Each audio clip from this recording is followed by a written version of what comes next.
आज का जो अपना टॉपिक है वो है जनजाति के बारे में, जिसमें हम बात करेंगे एस्किमो जनजाति के बारे में। तो एस्किमो जनजाति से पहले हम बात करें जनजाति किसे कहते हैं।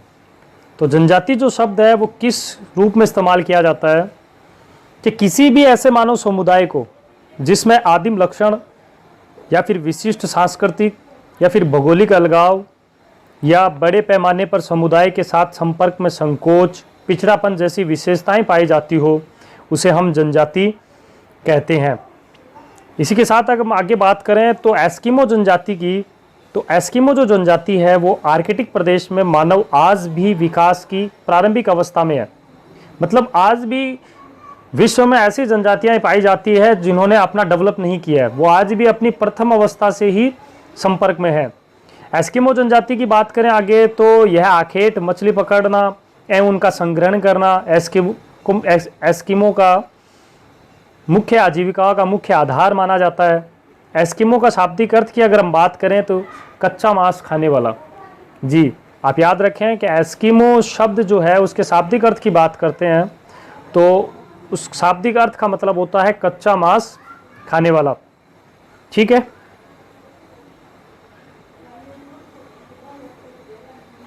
तो अब हम बात करें एस्किमो जनजाति के निवास क्षेत्र के बारे में। तो निवास क्षेत्र की बात करें तो विश्व के उत्तरी ध्रुव के क्षेत्रों के चारों ओर ग्रीनलैंड से लेकर पश्चिम में अलास्का और बेरिंग जलडमरू मध्य के पार साइबेरिया के उत्तरी पूर्वी चुकची प्रायद्वीप क्षेत्र तक एक पतली पट्टी में एस्किमो लोगों का निवास क्षेत्र पाया जाता है, जहां वार्षिक औसतन तापमान 0 डिग्री सेल्सियस से भी नीचे रहता है। कठोर जलवायु में लगभग 10 लाख एस्किमो विगत 10,000 वर्षों से रह रहे हैं। तो आगे हम बात करें एस्किमो के बारे में। तो एस्किमो जो जनजाति है वो सील मछली का अत्यधिक महत्व है। सील से खाने के लिए मांस, कपड़े बनाने के लिए खाल, तंबू बनाने के लिए खाल, ईंधन के लिए चर्बी, स्लेज गाड़ी बनाने के लिए हड्डियां तथा धागे के रूप में प्राप्त होती है। अब हम बात करें एस्किमो के कुछ महत्वपूर्ण बातों के बारे में। तो 1 नंबर भोजन। जी हाँ, इनका मुख्य भोजन क्या है? तो एस्किमो जनजाति का मुख्य भोजन कच्चा मांस इनका प्रमुख भोजन माना जाता है। भोजन का स्रोत सील, हेल आदि जो मछलियां हैं उनका उपयोग करते हैं। छोटी मछलियों व स्थलीय जीव जंतु से भी ये भोजन प्राप्त करते हैं। अब हम बात करें एस्किमो के वस्त्रों के बारे में। तो एस्किमो के मुख्यतः जो वस्त्र हैं वो कैरिबियों की खाल से बने होते हैं। यह सील मछली की खाल की अपेक्षा अधिक गर्म एवं हल्के होते हैं। ध्रुवीय भालू के सेमूर से भी वस्त्र बनाए जाते हैं। वस्त्र बनाने का जो कार्य है वो स्त्रियां करती है। स्त्री व पुरुष दोनों के जो वस्त्र है वो एक समान ही होते हैं।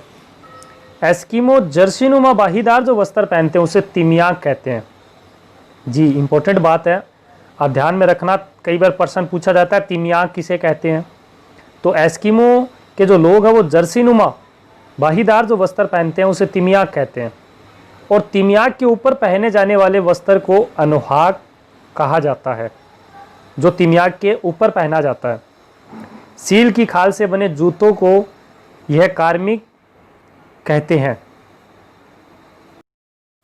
एस्किमो के निवास क्षेत्र। जी, इनके निवास क्षेत्र की बात करें तो इनके जो मकान हैं वो बर्फ़ व पत्थर और हड्डियों तथा खालों से बने होते हैं। शीतकाल में बर्फ़ के मकान को इग्लू कहते हैं। जी हाँ, इग्लू। कई बार इसका प्रश्न पूछा जाता है कि इग्लू किसे कहा जाता है। तो एस्किमो द्वारा शीतकाल में बर्फ़ से बने घरों को इग्लू कहते हैं, जो 15 से 6 फीट भूमिगत एवं 2 से 3 फुट ऊपर उठे लकड़ी एवं व्हेल की हड्डियों के ढांचे से बने मकान को कर्मक कहा जाता है। ठीक है, आप डायग्राम में देख भी रहे हैं, एक तरफ बर्फ़ का मकान दिखाई दे रहा है जिसे इग्लू कहते हैं, और एक तरफ जो हड्डियों और ढांचे का लकड़ी का बना हुआ ढांचा जो है जिसे कर्मिक कहते हैं।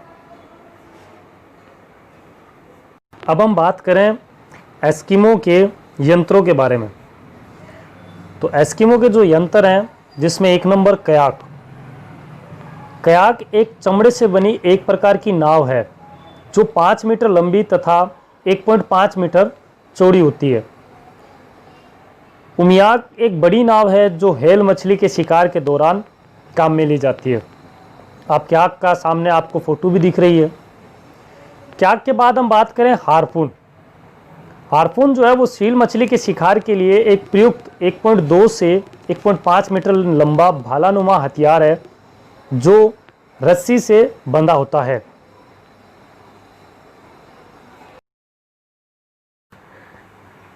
आगे बात करें तो स्लेज। स्लेज बर्फ पर चलने वाली पहिए विहीन गाड़ी होती है जिसे कुत्ते व रेडियर खींचते हैं। यह स्लेज गाड़ी वॉरलस की हड्डियों से बनी होती है।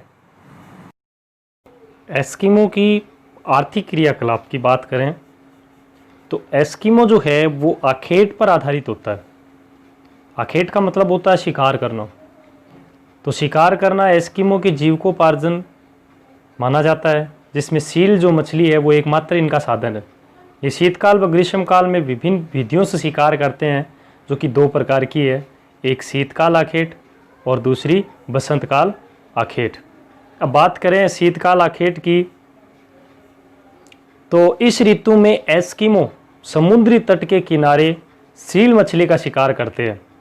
जब मछली बर्फ में बने छिद्रों में श्वास लेने आती है तब एस्किमो द्वारा रखी जो हड्डी की छड़ है वो हिल जाती है। उनसे उन्हें संकेत मिल जाता है और फिर एस्किमो अपने हथियार हार्पून से सील मछली का शिकार करते हैं। इसे माउपाक कहते हैं। एक बात और आप याद रखना, माउपाक जो है उसका शाब्दिक अर्थ प्रतीक्षा करना होता है। ठीक है। इसी में एक इतुर पार्क है जिसके अंतर्गत ये क्या करते हैं, शिकारियों जो हैं वो एक से अधिक छिद्र बनाते हैं। जैसे 2 छिद्र बनाए जाते हैं और एक छिद्र में एक व्यक्ति सील को चारा डालकर बुलाता है तथा दूसरे छिद्र में दूसरा व्यक्ति संकेत मिलते ही हार्पून से शिकार कर लेता है। यह एस्किमो की शीतकाल आखेट की बात है। आगे हम बात करें बसंतकाल आखेट की, तो मार्च में सील मछलियां श्वास लेने हेतु बाहर आकर धूप सेकने लगती है। उनका शिकार किया जाता है। बसंतकाल आखेट को उत्तोक कहते हैं। आप याद रखना भाई, जो बसंत काल में आखेट किया जाता है उसे उत्तोक कहा जाता है। सील मछली न केवल भोजन प्रदान करती है वरन जलाने के लिए ईंधन भी देती है। सील की चर्बी अन्य जीवों की चर्बी की तुलना में तुरंत व अधिक देर तक जलती है और ताप भी अधिक देती है। चित्र में महिला द्वारा माउपाक विधि से तथा चित्र में हार्पून से खुले समुद्र में बसंतकालीन आखेट को समझ सकते हैं आप। ठीक है, क्लियर।